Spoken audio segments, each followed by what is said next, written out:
Tuwang-tuwa, Bunso Justin nag-ala-cute na bata sa kanilang pamamasyal sa Hong Kong Disneyland.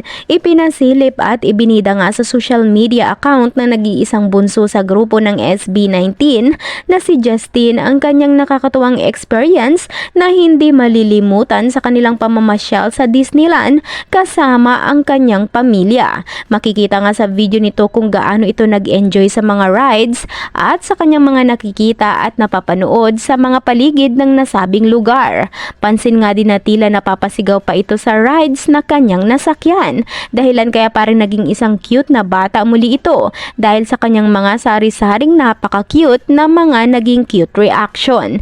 Marami namang mga supporters ng binata ang natuwa at napasabing mag-enjoy lamang ang kanilang bias. Narito ang pasilip video.